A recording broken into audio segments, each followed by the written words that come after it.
वेळ खूप झालाय. महेंद्रजींचं मनोगत आपल्या सगळ्यांना ऐकायचं आहे. प्रथमतः मी त्यांचे खरंच मनापासून अभिनंदन करते की त्यांनी हिंद केसरीचा पुरस्कार गाठला, आपल्या महाराष्ट्राची मान राखली. काळ्या छातीवरी कोरली अभिमानाची लेणी, दिल्लीचाही तख्त राखतो महाराष्ट्र माझा. हे फक्त राज्यकर्त्यांसाठी नाहीये, पण पैलवानांसाठी पण आहे. समाधान दादा, सकाळी मी मोहोळमध्ये होती, पत्रकारांचा कार्यक्रम होता. त्या व्यासपीठवर पण भाजप होता आणि काँग्रेस होता. आणि आता दिवसाची दिवस मावळतोय. समाधान दादा त्या ठिकाणी महेंद्र दादांचा सत्कार आहे, अराजकीय व्यासपीठ आहे आणि इथे पण भाजप आहे आणि काँग्रेस आहे. पत्रकारिता जेव्हा चालत नाही तेव्हा देशाला पैलवानांची गरज लागते. या देशाला पैलवानांची गरज आहे. काळुंगे सरांकडे बरोबर निधीचं नियोजन दिलं आपण. सर, तुम्ही आम्हाला अतिशय ह्या चांगल्या कार्यक्रमासाठी बोलवलं. खरं तर महेंद्रजी, जेव्हा तुम्हाला हा पुरस्कार प्राप्त झाला, जेव्हा तुम्ही जिंकलात, तेव्हा तुमच्या वडिलांनी मला फोन केला. त्या ठिकाणी त्यांच्या डोळ्यात अश्रू होतं हे मला त्यांच्या आवाजावरून कळत होतं. शिर्शीला मी अनेकदा जाऊन आले आणि शिर्षीत जेव्हा मी पाऊल टाकते तेव्हा मी म्हणते हे पैलवानांचं गाव आहे. ते अवाढव्य लोकच बघून आणि तुमच्या वडिलांच्या डोळ्यात अश्रू आलेलं. आज तुमच्या आईकडे बघून प्रणिताताई बरोबर बोलल्या की आई वडिलांचे कष्ट असतात. आई वडिलांना जेव्हा आपल्या मुलांना लहानाचं मोठं करायचं असतं तेव्हा शाळा सोडून आपला मुलगा वेगळं काहीतरी करतोय, त्याला तो पाठिंबा देण्यासाठी त्यांना परिस्थितीवर मात करावी लागतात. दिवस रात्र एक करावी लागतात. झोप तर नसतेच, कारण का तालीम म्हणजे सकाळी 3 वाजता पहाटे उठावं लागतं. खुराक, एवढा मोठा पैसा केवळ फक्त खुराक मध्ये जात असतो आणि एवढे सगळे कष्ट तुमच्या आई वडिलांनी घेतले. खरं तर मी त्यांच्या आई वडिलांसमोर मी नतमस्तक होते. अनेक मुलांना असे आई वडील लाभो अशी मी विठ्ठलाच्या चरणी त्या ठिकाणी प्रार्थना करते. आई वडिलांनी खरंच कष्ट त्या ठिकाणी तुम्हाला आज लहानाचं मोठं करणारा गेले.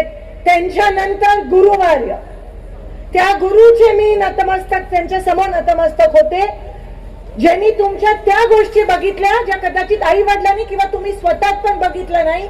तुम्ही जेव्हा रडून हताश झालात, जेव्हा तुम्ही हरलात, आज दादा तुम्ही सांगितलं, आणि हताश झाला तेव्हा त्या गुरुनी तुम्हाला धीर दिला आणि सांगितलं की तुझ्या नशिबात खूप मोठं काहीतरी लिहिलंय, त्यांनी तुम्हाला धीर दिला.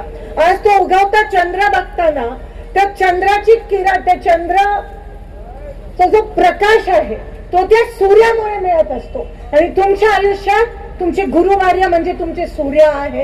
त्यांच्यामुळे आज तो चंद्रोदय होत आहे आणि त्या चंद्राकडे बघून मला असं वाटतं की महेंद्रजी, तुमचं त्या ठिकाणी उद्या पौर्णिमा आहे आणि तुमची अशीच तुम्ही चढत जा, तुम्हाला त्या ठिकाणी यश असं मिळत जाओ.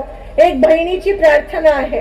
दादा, तुम्ही म्हणाला DYSP, समाधान दादा आहेत, हे तिघं पैलवान विधानसभेत आहेतच. तर मला एक गोष्ट विनोदाचा भाग म्हणून म्हणावीशी वाटते. महेंद्र दादा, हिंद केसरी पद म्हणजे खूप मोठं पद आहे. तुम्हाला कोणाच्या समोर येस सर म्हणायची वेळ न येऊ अशी कोणतीही भावना मनात ठेवू नका. खूप मोठं पद असतं आणि शेवटी अधिकारी म्हटलं तर दादा थोडं वारं फिरू दे मग मागा. पण खरंच तुम्ही खूप मोठे आहात. DYSP या पदाला मान आहे, पण तुम्ही एवढे मोठे कष्टाने मोठे झालात तर कोणासमोर ती झुकायची वेळ येऊ नये अशी मी तुम्हाला विनंती करते. आम्ही सदैव तुमच्या सोबत आहोत. ह्याच्या पुढे पण अनेक तुम्हाला यश प्राप्त होणार आहे. तुमचे गुरुवार्य, तुमचे वस्तादिके इथे सांगणारच आहे तुम्हाला. जाता जाता एकच विनंती करते, आज रेसलिंग फाउंडेशन ऑफ इंडियाचा तुम्ही उल्लेख केलात वस्ताद साहेब या ठिकाणी, आणि रेसलिंग फाउंडेशन ऑफ इंडियामध्ये अनेक महिला त्या ठिकाणी आहेत. आणि आज या पार्श्वभूमीवर तुम्हाला माहितीच असेल की त्यांच्यावर पण कुठेतरी अत्याचार होतोय. एक भाऊ म्हणून तुम्ही तो महिलांवर होणारा अत्याचार थांबवावा अशी एक महिला म्हणून आणि तुमची बहीण म्हणून मी विनंती करते. तुमचं कार्य खूप मोठं आहे. तुमच्या गावात मंगळवेढा तालुक्यात एक महिला कुस्तीपटूंसाठी आपण एक शाळा काढावी, तरुण कुस्तीपटूंसाठी आपण एक शाळा काढावी, म्हणजे सगळ्यांचं एक राहिलेलं स्वप्न पूर्ण होईल. आणि त्याला समाधान दादांनी फंडिंग द्यावं आणि बाकीचं नियोजन काढून सरांकडे ठेवा. आम्ही पण त्या ठिकाणी हातभार लावतो. म्हणजे अनेक इकडे उपस्थित शेतकरी मायबाप जे असतात, जे नीटच्या परीक्षेसाठी जे जमीन विकत असतात, तसेच ते आपला मुलगा पैलवान हो म्हणून कुठेतरी जमीन आणि शेत विकत असतात. त्यांची भावना, त्यांच्या भावनांना मनात ठेवून, त्यांच्या भावनेचा जाणीव ठेवून त्यांच्या मुलांसाठी ही व्यासपीठ उभं करणं राजकारणाच्या पलीकडे जाऊन आपल्या सगळ्यांचं कर्तव्य समजूयात. तीच खरी श्रद्धांजली ठरेल. आज हिंद केसरीचं पद जास्तीत जास्त महाराष्ट्राच्या आमच्या पैलवानांनी त्या ठिकाणी मिळवलंय, ह्याचा मला अभिमान आहे. पुन्हा एकदा महेंद्र दादा तुमचे मनापासून अभिनंदन करते. आम्हाला आज अभिमान वाटतो की आमच्या सोलापूर जिल्ह्यातून तुम्ही आहात आणि माझ्या लोकसभा मतदारसंघातून आहात. नक्कीच तुमचं नाव त्या ठिकाणी आम्ही दिल्लीपर्यंत, संसदेपर्यंत आम्ही घेऊन जाऊ आणि तिथेही देखील तुमच्या अभिनंदनाचा प्रस्ताव मी मांडीन. एवढे या ठिकाणी बोलते आणि आपल्या सगळ्यांची रजा घेते. धन्यवाद. जय हिंद, जय महाराष्ट्र.